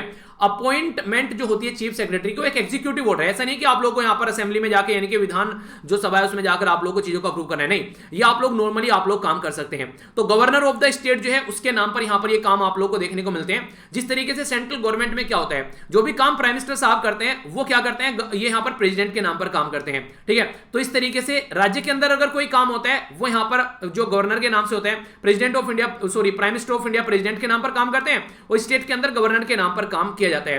तो चीफ सेक्रेटरी जो है वो सीनियर मोस्ट पोजीशन मानी जाती है सिविल सर्विसेज की स्टेट के अंदर में या फिर यूनियन टेरिटरी के अंदर में। एक कैडर जो होता है यहां पर, ये Indian administrative service IAS officer का देखने को मिलेगा। चीफ एडवाइजर रहते हैं यहाँ पर चीफ मिनिस्टर के, all the matters of cabinet में यहाँ पर ये एडवाइजर रहते हैं। तो अगर चीफ मिनिस्टर कुछ उल्टी सीधी हरकतें कर रहा है तो पीछे समझ जाइएगा कोई IAS ऑफिसर बैठा हुआ है घूमे हुए दिमाग का, ठीक है, ऐसा आप लोग समझ सकते हैं। ऑफिस ऑफ जो चीफ सेक्रेटरी है यहाँ पर, ये वो एक्सक्लूड किया जाता है टेन्योर से, यानी कि चीफ मिनिस्टर अपने हिसाब से उसका टेन्योर यहाँ पर रख लेते हैं जब तक उनको लगता है कंफर्टेबल है। आप लोग अगर थोड़ा ध्यान से देख रहे होंगे तो गुजरात के चीफ मिनिस्टर थे हमारी कंट्री के प्रेजेंट टाइम के प्राइम मिनिस्टर, जब वो गुजरात से निकलकर यहाँ पर प्राइम मिनिस्टर बने सेंट्रल लेवल पर, तो कई सारे ऐसे लोग थे जिनमें से अजीत डोभाल भी एक थे, जिनको यहां पर अपने साथ में ये लेकर आए। तो इस तरीके से आप लोग चीजों को अंडरस्टैंड कर सकते हैं। ऑल इंडिया सर्विस के बारे में अगर बात की जाए तो हमारी कंट्री में आर्टिकल 312 है संविधान के अंदर में, जो कि यहां पर इन सब चीजों के बारे में बात करते हैं कि ऑल इंडिया सर्विस हम लोग को क्रिएट करनी है, ठीक है। इंडियन एडमिनिस्ट्रेटिव सर्विस या फिर इंडियन IPS या इंडियन पुलिस सर्विस के बारे में बात करें तो आर्टिकल 312 है यहाँ पर, जिसके बारे में आप लोगों को याद रखना है। अभी मैंने आप लोगों से एक क्वेश्चन भी पूछा था जिसका आंसर भी आप लोगों को पता होना चाहिए। वहां पर जो बात की गई थी वो किसके बारे में बात की गई थी, वो पर्टिकुलर सर्विस के बारे में बात की गई थी जिनको बोलते हैं इंडियन फॉरेस्ट सर्विस, ठीक है। तो उसके बारे में भी अगर आप लोगों से कोई क्वेश्चन पूछ ले तो आप लोग कंफ्यूजन नहीं होना चाहिए कि अच्छा ये सर्विस भी क्रिएट कर दी गई है। तो हमारी कंट्री में इंडियन फॉरेस्ट सर्विस जो क्रिएट की गई, इसके चलते हमारी कंट्री में 3 सर्विस ऐसी होगी जिनको आप लोग ऑल इंडिया सर्विस की कैटेगरी में रखते हैं, यानी कि अब ऑल इंडिया सर्विस की कैटेगरी में हमारी कंट्री में 3 सर्विस आ गई है। तो एक तो होगी IAS, ठीक है, एक होगी IPS और एक होगी इंडियन फॉरेस्ट सर्विस, ठीक है। तो ये 3 सर्विस हो गई जिनको अगर कोई आप लोगों से पूछे कि ऑल इंडिया सर्विस में कौन कौन सी सर्विस है, ठीक है। और यहाँ पर ये जो क्रिएट की गई थी उसको याद रखिएगा 1966 में यहाँ पर ये क्रिएट की गई थी। तो ये बेसिक इन्फॉर्मेशन है, आप लोगों से कई बार पूछ ली जाती है। थोड़ा सा एक बेसिक अगर चीजें मैं आप लोगों को बताऊं, हमारी कंट्री में ऑल इंडिया सर्विस जो है वो आप लोगों को एक फेडरल सिस्टम का भी कैरेक्टर देखने को मिलेगा, एक यूनिटरी कैरेक्टर भी देखने को मिलेगा। IAS जो है वो किस मिनिस्ट्री के अंडर में आते हैं, ये क्वेश्चन आप लोगों को पता होना चाहिए। IAS जो है ministry of personnel public grievance और पेंशन के अंडर में आते हैं। IPS कौन सी मिनिस्ट्री के अंडर में आता है ये आप लोगों को बताना है। UPSC के थ्रू जो एग्जाम कंडक्ट कराया था उसके थ्रू सिलेक्शन होता है, रिक्रूटमेंट सेंट्रल गवर्नमेंट करती है और फिर डिफरेंट कैडर इनको मिल जाते हैं। तो ये पूरा प्रोसीजर जो आप लोग फॉलो करते हैं उसी के बारे में एक मोटा मोटा जानकारी है यहाँ पर ये, ठीक है। तो कंफ्यूजन नहीं होना चाहिए, आगे बढ़ते हैं।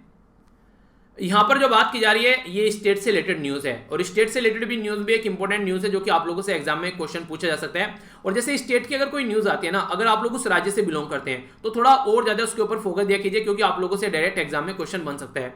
बात की जा रही है वन गुजरात के बारे में, जो वन के अंदर जो गुजर पाए जाते हैं उनके बारे में बात की जा रही है। अभी उत्तराखंड हाईकोर्ट के द्वारा क्या बोला गया, सेंट्रल जो बेसिकली स्टेट गवर्नमेंट को फटकार लगाई गई। तो फटकार लगाई, क्या बोला गया कि जो गोविंद पासु विहार नेशनल पार्क है वहां पर अगर कोई इस तरीके का जो बेसिकली घुमक्कड़ जो लाइफ जीते हैं, अगर वे जाते हैं तो आप लोग उनको रोकते हैं, तो ये एक तरीके से राइट टू लाइफ का वायलेशन हो गया। हमारे संविधान में जब आप लोग जाएंगे पार्ट 3 के अंदर में, तो मैंने अभी बताया आप लोगों को आर्टिकल 12 से लेकर आर्टिकल 35 के बारे में, तो आर्टिकल 21 जो है वो राइट टू लाइफ के बारे में बात करता है। तो अगर उसकी जो जिंदगी चल रही है, अपने जो जीव जंतु है उनको चराते हैं वो फॉरेस्ट के अंदर में, वहीं पर ही अपना खाना बनाकर वो खा लेते हैं, तो इस तरीके से अगर आप लोग किसी पर्टिकुलर पर्सन को ऐसे रोक रहे हैं किसी पर्टिकुलर नेशनल पार्क के अंदर जाने से, तो यहां पर आप लोग उसकी राइट टू लाइफ का हनन कर रहे हैं, उसको जो लाइफ जीनी चाहिए, उसकी पर्सनल लिबर्टी, उसको आप लोग रोक रहे हैं, और इनडायरेक्ट वे में बोला जाए तो फंडामेंटल राइट को आप लोग उनका पूरा नहीं होने दे रहे हैं। तो आर्टिकल 32 जो है हमारे संविधान में वो पावर देता है कि ये लोग जो है कोर्ट में जा सकते हैं डायरेक्ट, और आप लोगों को उनको इंप्लीमेंट करना पड़ेगा। तो ये ऐसे लोग होते हैं, सर्दियों में कहीं देखने को मिलेंगे तो गर्मियों में कहीं देखने को मिलेंगे, तो मौसम के हिसाब से अपनी लोकेशन ये चेंज करते रहते हैं। तो इसी के हिसाब से हम लोग को भी इनकी लाइफ को अंडरस्टैंड करना चाहिए, और इनके ऊपर अपने जो रूल रेगुलेशन है वो थोपने नहीं चाहिए, क्योंकि इनकी लाइफ जो है वो ये अपने हिसाब से जीते हैं, हम लोग अपनी लाइफ अपने हिसाब से जीते हैं। तो इन लोगों को भी लाइफ है, उनकी लाइफ को हम लोग को अंडरस्टैंड करना चाहिए। तो ऐसा नहीं है कि उनको सारी चीजें अपने हिसाब से हम लोग को चलानी चाहिए। तो ये चीजें समझाने की कोशिश की जा रही है। बाकी आगे बात करें तो जैसे कि यहां पर फॉरेस्ट राइट एक्ट है 2006 का, वो इनको ऑलरेडी पावर देता है कि जो भी चरवाहा है, चारागाह वाले जो इस तरीके के जो लोग हैं अपने जानवरों को चराते हैं, इस तरीके से घूमते रहते हैं, तो उनको यहां पर राइट मिलता है। ठीक है, कम्युनिटी फॉरेस्ट रिसोर्स के तहत उनको राइट है कि वो इन चीजों को यूज कर सकते हैं। और सेक्शन 2 जो है वो भी यहां पर बात करता है कि जो पेस्टोरल कम्युनिटी है, जो चरवाहा वाली कम्युनिटी है, वो यहां पर यूज कर सकती है अपने ट्रेडिशनल जो कस्टमरी बाउंड्रीज है उनके विलेज के आसपास में, आप लोग उनको नहीं रोक सकते हैं। तो कहने का मतलब यहां पर ये सीजनल पे ये एक दूसरे से एक एरिया से दूसरे एरिया में जाते हैं, फॉरेस्ट को ध्यान में रखते हुए। ठीक है, उसी के साथ में कई सारी चीजें, तो अनप्रोडक्टिव फॉरेस्ट और सेंचुरी है नेशनल पार्क हो, तो इनको इंक्लूड करके चलना है। क्योंकि आप लोगों ने मूवी देखी ना अवतार, ये जो लोग होते हैं काफी डीपली कनेक्टेड रहते हैं यहाँ पर इन फॉरेस्ट के अंदर, इन सब चीजों से रिलेटेड। तो आप लोगों को भी ये चीजें अंडरस्टैंड करनी चाहिए, इनसे इनका हक नहीं छीन सकते। अगर इनसे आप लोग इनका हक छीन रहे हैं तो राइट टू लाइफ के तहत आप लोग यहाँ पर बेसिकली इनको डिप्राइव कर रहे हैं पर्सनल लाइफ और लिबर्टी के। तो ये एक तरीके से इनके फंडामेंटल राइट का हनन हो गया डायरेक्ट, जो कि सही नहीं है। तो आप लोगों को यहाँ पर इसको सुधारना पड़ेगा। तो ये बात बोली गई है बेसिकली उत्तराखंड हाईकोर्ट के द्वारा उत्तराखंड गवर्नमेंट को, जो कि यहां पर इनको रोकने की कोशिश कर रही थी। ठीक है, तो पर्टिकुलर अगर क्वेश्चन बन जाए कि कहां से आ रही है कम्युनिटी और क्यों न्यूज में है, तो मुझे नहीं लगता कि आप लोगों के माइंड में कोई कंफ्यूजन होना चाहिए। तो सारी बातें आप लोग को बता दी, बिल्कुल अच्छे से आप लोग को अब ये चीजें पता होनी चाहिए। ठीक है, बाकी राइट टू लाइफ के बारे में कई बार क्वेश्चन पूछ जाता है, काफी डिटेल में ये आर्टिकल है, तो इसको याद रखिएगा। पॉलिटी के अंदर इसके ऊपर अलग से मैंने एक लेक्चर बना रखा है। ठीक है, जो फंडामेंटल राइट है काफी डिटेल में पढ़ा रखे हैं, ऐसा नहीं पढ़ा रखे कि एग्जाम के पॉइंट ऑफ से, ऐसा पढ़ा रखे कि अगर आप लोग को यूज भी करने फंडामेंटल राइट तो आप लोग उनको यूज कर सके। तो फंडामेंटल राइट आप लोग जरूर देखिएगा। ठीक है, आइए अब यहां पर बात करते हैं इकोनॉमी के बारे में, और इकोनॉमी के साथ में इन्वायरमेंट बेसिकली कनेक्ट किया जा रहा है, तो अच्छे से इसको समझिएगा आप लोग।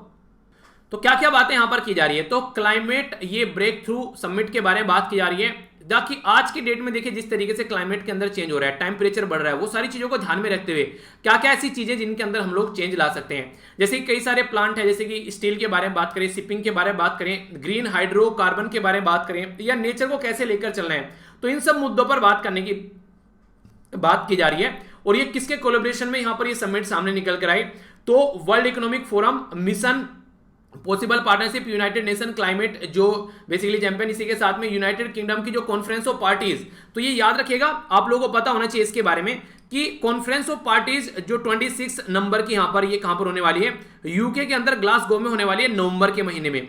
1-2 नवंबर में आप लोगों को देखने को मिलेगी।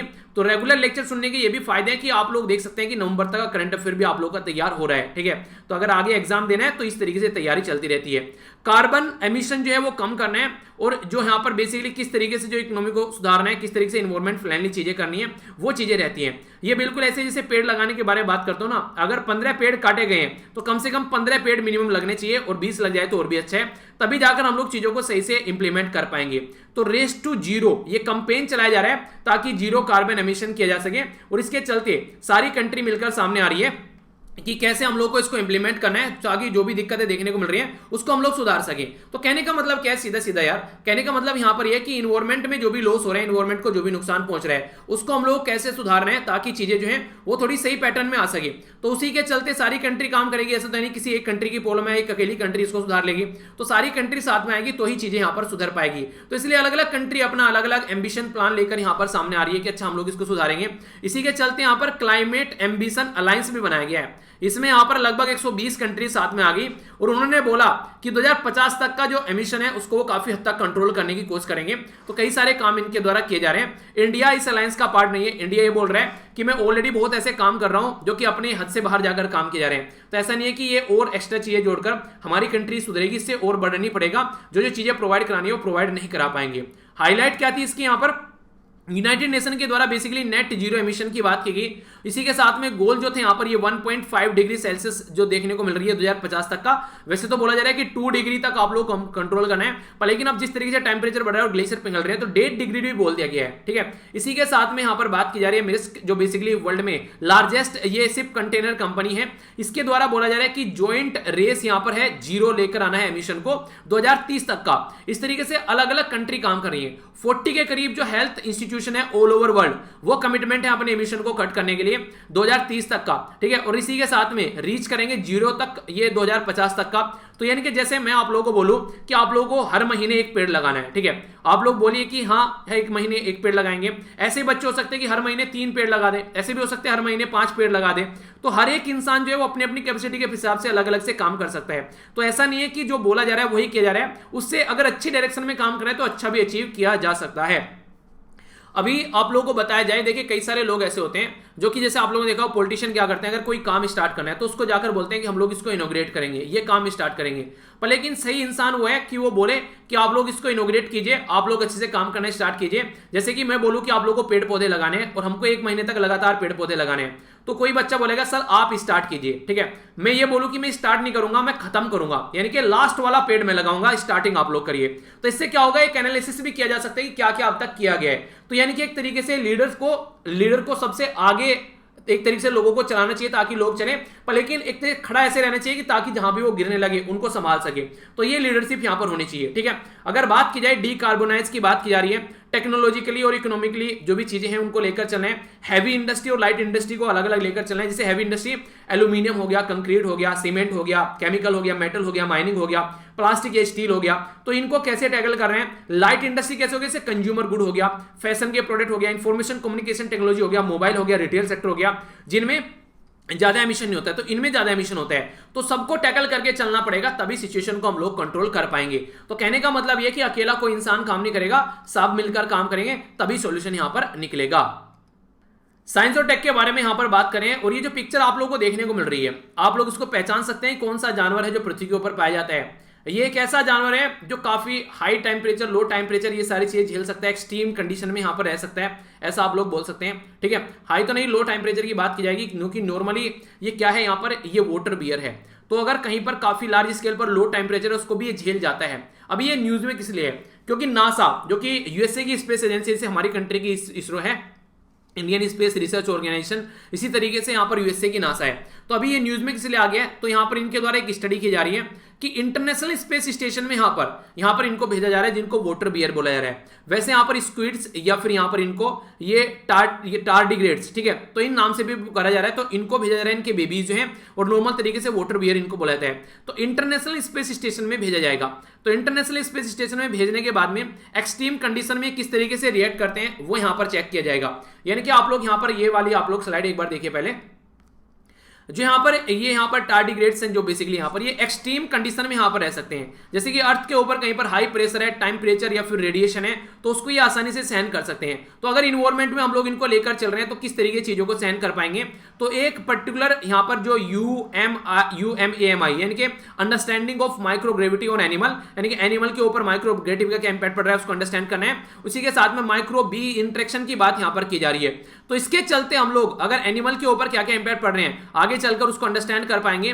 तो यहां पर एनिमल को, जैसे इंसानों को स्पेस में लेकर जा रहे हैं ना, तो एनिमल को भी लेकर चला जाएगा, एक्सट्रीम कंडीशन समझेंगे, तो फिर इंसानों के ऊपर कोई नेगेटिव इंपैक्ट पड़ रहा है ना, तो उसको भी हम लोग चेक कर पाएंगे। तो कई सारे ऐसे मल्टी डायमेंशनल आप लोग अप्रोच इसको बोल सकते हैं। उन्हीं से आप लोगों ने सुना होगा मल्टीपर्पज प्रोजेक्ट लगा दिया।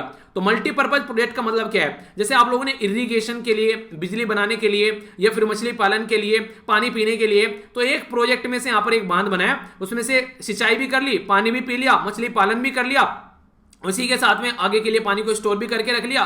तो एक तरीके से मल्टीपर्पज प्रोजेक्ट हो गया, यानी कि एक पंथ दो काज, आप लोगों ने सुना होगा ना मुहावरा इस तरीके से, ठीक है। तो वही बातें यहां पर की जा रही है। तो अगर यहां पर इसको हम लोग भेज पाते हैं तो इंटरनेशनल स्पेस स्टेशन के अंदर हम लोग अंडरस्टैंड कर पाएंगे कि सिंगल लार्जेस्ट जो मैन मेड ये एक स्ट्रक्चर है जो यहां पर अर्थ के अंदर आप लोगों को देखने को मिलेगी, अर्थ के ऊपर। इसको 1998 में इसको लॉन्च किया गया था। और सबसे इंटरेस्टिंग बात क्या है, जो कंट्री आपस में चिढ़ती है, आपस में लड़ने के लिए तैयार रहती हैं, वो कंट्री भी इसका पार्ट है। अगर आप लोगों को इंटरनेशनल स्पेस स्टेशन के बारे में पता होना चाहिए तो यहां पर कौन कौन सी कंट्री के द्वारा मिलकर इसको 1998 में बनाया गया था, तो ये याद रखेगा। इनकी स्पेस एजेंसी के भी नाम मैं आप लोगों को बताता हुआ चलूंगा। जैसे नासा हो गया, तो नासा किसकी है, ये यूएसए की स्पेस एजेंसी है। दूसरे नंबर पर जैसे रोसकोसमोस हो गया, यहां पर ये किसके है, ये रशिया की स्पेस एजेंसी है। तीसरे नंबर पर जैसे JAXA हो गया, ये किसकी है, जापान की स्पेस एजेंसी है। चौथे नंबर पर जैसे कि ESN की यूरोपियन स्पेस एजेंसी हो गई, तो ये यूरोप की है, जिसमें आप लोगों को आज के में 27 कंट्री देखने को मिलती हैं। नेक्स्ट अगर बात करें तो कनाडा हो गया, जिसको CSA Canada space agency Canada की होगी। तो टोटल मिलाकर 5 ऐसी कंट्री है जिनके द्वारा इसमें काम किया गया और ये स्पेस स्टेशन बनाया गया। चाइना इसका पार्ट नहीं है, तो अभी चाइना जो है अपना अलग से स्पेस स्टेशन बनाने की बात कर रही है। और 2022 तक का इनके द्वारा बोला जा रहा है कि एक प्लान रहेगा कंप्लीट करने का चीजों को, ताकि चाइना परमानेंट स्पेस स्टेशन को आगे लेकर चल सके। तो चाइना इसके ऊपर बात कर रहा है, तो इसके चलते इन्होंने यहाँ पर इसका नाम जो रखा गया है, यहाँ पर TIANHA, तो है ना, इनके द्वारा नाम दिया गया है हार्मनी ऑफ द हेवन। इसका मतलब ये होता है। तो इसके लिए यहाँ पर इनके द्वारा लॉन्ग मार्च 5B रॉकेट को यूज किया गया है। तो लॉन्ग मार्च यानी कि लंबा मार्च करने वाला 5B रॉकेट है जो इनके द्वारा यूज किया गया है। इंडिया भी अपना खुद का एक स्पेस स्टेशन बनाने की बात कर रही है। आने वाले टाइम में 5 से 7 साल में हम लोग इसके ऊपर काम करें ताकि ढंग से इंप्लीमेंट किया जा सके। तो यहाँ पर रशिया भी अपना अलग से काम करे। तो कई सारे ऐसे मुद्दे जिनके ऊपर अलग अलग कंट्री काम कर रही है, ठीक है। बाकी यहां पर बिहेवियर क्या रहता है वाटर बियर का और किस तरीके से इंपैक्ट पड़ता है माइक्रोग्रेविटी कंडीशन का, वो समझने के लिए यहां पर ये स्टेप उठाए जा रहे हैं, ठीक है।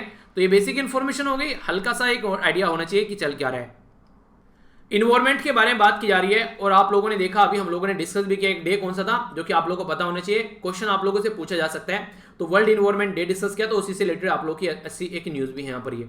तो यहाँ पर बायोमास के बारे में बात की जा रही है। बायोमास होता क्या है, जैसे पेड़ पौधे हो गया, फूल पत्ती हो गए, जानवर हो गए, ये सब चीजें जो हैं, अगर बात करें यहाँ पर जो इनके रिमेन्स होते हैं उनको यूज कर अगर एनर्जी जनरेट की जाए, तो national mission on use of biomass, तो ये माना जा रहा है इससे कई सारे फायदे देखने को मिल सकते हैं। तो इसके चलते जो नेशनल क्लीन एयर प्रोग्राम है उसके तहत भी काम मिल सकता है। उसी के चलते जो हमारी कंट्री आज के टाइम में फोकस कर रही है एक क्लीन एनर्जी के बारे में, तो उसको सपोर्ट मिल सकती है, एनर्जी ट्रांजिशन देखने को मिलेगा ताकि हम लोग क्लीनर एनर्जी की ओर बढ़ सकें। एम क्या है, एयर पोल्यूशन कम हो जाएगा, कार्बन जो फुटप्रिंट है वो कम हो जाएगा। यानी कहने का मतलब ये आम के आम और गुठलियों के दाम, एनर्जी की एनर्जी हो जाएगी, वेस्ट जो प्रोड्यूस बचा हुआ है उसको हम लोग यूटिलाइज कर पाएंगे।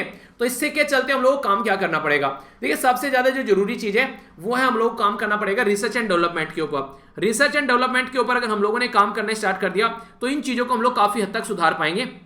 वो चीजें ध्यान रखनी है। बायोमास में और क्या क्या चीजें हम लोग इंप्लीमेंट कर सकते हैं वो चीजें हम लोग को देखने को मिलेगी। इसी के चलते हमारी कंट्री में मिशन जो चलाया जा रहा है, तो हमारी कंट्री में इसमें मिनिस्ट्री ऑफ जो पावर के सेक्रेटरी देखने को मिलेंगे, पेट्रोलियम मिनिस्ट्री, जो ministry of new renewable energy, ये मिलकर काम कर रहे हैं, और नेशनल थर्मल पावर कॉर्पोरेशन जिसको आप लोग NTPC बोलते हैं, ठीक है। NTPC काफी बड़ी ऑर्गेनाइजेशन है, एक महारत्ना कंपनी आप लोग बोल सकते हैं। ये भी ड्यूरेशन रखकर चल रही है 5 साल तक का, ताकि लॉजिस्टिक और इंफ्रास्ट्रक्चर यानी कि ढांचागत सपोर्ट प्रोवाइड कराया जा सके इस पर्टिकुलर मुद्दे के ऊपर। तो बहुत सारे ऐसी चीजें जिसके ऊपर हम लोग मिलकर काम करें। बेसिक फंडा यही है कि हमारी कंट्री में एनर्जी इस तरीके से हम लोग क्रिएट करें कि हम लोग खुद अपनी कंट्री में इसको यूज कर सकें, दूसरी कंट्री के ऊपर डिपेंडेंसी न रखने को मिले, और इन्वायरमेंट को जो नुकसान पहुंचता है उसको भी हम लोग कम कर सकें। तो ये बातें हैं। तो रिड्यूस करना है, पोल्यूशन एमिशन को रिड्यूस करना है, तो ये सारी बातें भी देखने को मिलती है। तो बहुत सारे ऐसे एरिया जहां पर हम लोग काम कर सकते हैं। बायोमास अगर जाता है तो पानी भी खराब होता है, तो भी आप लोगों को देखने को मिलेगा। तो जैसे कि रिड्यूस करना है पोल्यूशन एमिशन का स्टैंडर्ड क्या रखना है वो देखना है, जो यहाँ पर ट्रांसफर करना है, जैसे कि कोयले को यूज करते हैं उससे हम लोग रिन्यूएबल एनर्जी को कैसे ला सकते हैं, और इसी के साथ में मैंडेटरी करना है ट्रीटेड जो सीवेज वाटर होता है, जो कि गंदा पानी होता है, उसको ट्रीट कर हम लोग को सही करना है। तो ये सारी चीजें देखने को मिलेगी। तो इस तरीके से हम लोग को सुपर क्रिटिकल प्लांट अगर बनाने हैं आज के डेट में, इन्वायरमेंट को ध्यान में रखते हैं, तो बहुत सारे मुद्दों पर हम लोग को काम करना पड़ेगा। तो ये बातें इनके द्वारा बोली गई हैं। तो ये हैं कुछ बातें जो आप लोग को पता होनी चाहिए। तो कैसा रहा ये आज का लेक्चर? आई होप कि आप लोगों ने इसको अच्छे से एंजॉय किया होगा। देख लेते हैं एक बार इंपॉर्टेंट डे के बारे में। हम लोगों ने देखा तो 2 इंपॉर्टेंट डे हम लोगों ने डिस्कस किए, रिवीजन कर लेते हैं क्विकली जल्दी जल्दी। शॉर्ट न्यूज के बारे में बात करें तो एक पर्टिकुलर पोस्ट जो कि नेशनल ह्यूमन राइट कमीशन उसके बारे में समझा, सीबीएसई के बारे में कुछ बातें जानी, एक इंपॉर्टेंट पर्सनैलिटी जो कि ग्लोबल टीचर अवार्ड पा चुके हैं उनके बारे में जाना। नेक्स्ट यहाँ पर दिल्ली हाईकोर्ट के द्वारा क्या बोला गया जीएसटी के बारे में, कॉन्सेंट्रेटर के ऊपर वो समझा, सुप्रीम कोर्ट क्या कह रहा है इन सब चीजों को लेकर के मेरी बातें भी जनता के सामने आनी चाहिए। इसी के साथ में यहाँ पर बात की जा रही है सीते माते, तो भी हम लोगों ने देखा इंटरनेशनल न्यूज के बारे में, इंडिया और ऑस्ट्रेलिया के रिलेशन, डिफेंस और एग्रीकल्चर में समझे। स्टेट न्यूज के अंदर हम लोगों ने देखा यहाँ पर जो वेस्ट बंगाल के सेक्रेटरी हैं उसके बारे में और कुछ बातें आप लोगों को बताई एक्स्ट्रा। स्टेट के अंदर हम लोगों ने यहाँ पर वन गुजरात के बारे में जाना, क्या क्या बातें चल रही हैं। इकोनॉमी के अंदर हम लोगों ने यहाँ पर क्लाइमेट के बारे में कुछ बातें समझी, क्या क्या चीजें चल रही है। साइंस और टेक में हम लोगों ने यहाँ पर बात की जो बेसिकली इंटरनेशनल स्पेस के बारे में, इन्वायरमेंट के बारे में हम लोगों ने बायोमास के बारे में बात की। तो ये था आज का डिस्कशन। आई होप कि आप लोगों ने एंजॉय किया होगा। अब यहाँ पर क्वेश्चन देख लेते हैं। तो वर्ल्ड इन्वायरमेंट डे के बारे में थीम बताइए, किसको अपॉइंट किया गया नेशनल ह्यूमन राइट कमीशन का चेयरमैन, ये बताइए। उत्तर प्रदेश बोर्ड जो सबसे पहला बोर्ड है कब सेटअप किया गया था। वर्ल्ड बैंक के एडवाइजर के तौर पर किस पर्सनैलिटी को अपॉइंटमेंट किया गया, ये बताना है आप लोगों को। ग्लोबल कोच जो प्रोग्राम है यहाँ पर ये किसके द्वारा स्टार्ट किया गया और टीपीडी की फुल फॉर्म क्या है आप लोगों को बताना है। 2+2 डायलॉग किस किस मिनिस्ट्री को लेकर कहा जाता है यहाँ पर नॉर्मली। अगर बात करें अपॉइंटमेंट ऑफ कैबिनेट ऑफ चीजों जो appointment committee of the cabinet, ठीक है, तो ये जो रूल है ये कब का है, कौन यहाँ पर हेड करते हैं और कौन मेंबर है ये बताइए। नेक्स्ट यहाँ पर बात की जा रही है इंडियन एडमिनिस्ट्रेटिव सर्विस को लेकर कौन सा आर्टिकल है, और यहाँ पर ऑल इंडिया सर्विस के बारे में जब हम लोग बात करते हैं तो यहाँ पर फॉरेस्ट सर्विस कब क्रिएट की गई। तो एक क्वेश्चन है जिनके आंसर आप लोग को देने हैं, तो अच्छे से इनको अटेम्प्ट कीजिएगा, इनका आंसर दीजिएगा। तब तक हम लोग पुराना भी थोड़ा सा रिवीजन कर लेते हैं जो कि लास्ट डे का है। देखिए 24 घंटे के अंदर एक रिवीजन अगर आप लोगों ने अच्छे से कर दिया ना, ये समझिए कि लाइफ बहुत सारी चीजें आप लोगों की सोल्व हो जाएंगी, एग्जाम में बहुत सारी चीजें याद रह जाएंगी। लिव इन कपल के बारे में बात की थी तो एक बच्चे के द्वारा बोला गया कि सर हाई कोर्ट का तो पता नहीं पर मम्मी बहुत मारेगी अगर लिव इन रिलेशनशिप में रहेंगे तो ये सारी चीजें यार हमारी कल्चर देखिए अच्छी तो है अगर देखा जाए, ठीक है। वेस्टर्न कल्चर को हम लोग अडेप्ट कर रहे हैं वो अलग बात है, बहुत सारी चीजें आज के दिन में हम लोगों ने नई इजाद कर ली है वो एक अलग बात है, पर लेकिन हमारी कल्चर अच्छी है अगर उसमें हम लोग थोड़ा सा और उसको लिबरल बना के चले। जिस तरीके से कई बार क्या होता है एक पर्टिकुलर कम्युनिटी को हम लोग सप्रेस करने की कोशिश करते हैं, सोसाइटी में वो चीज़ देखने को मिलती है, उसको थोड़ा सा साइड में करें, सबको एक समान समझे, तो मुझे लगता है कि हमारी कंट्री और हमारी कल्चर वर्ल्ड की बेस्ट कंट्री और बेस्ट कल्चर है। बस थोड़ा सा हम लोग इक्वलिटी बनाकर रखें तो जिंदगी जीने में मजा आ जाए।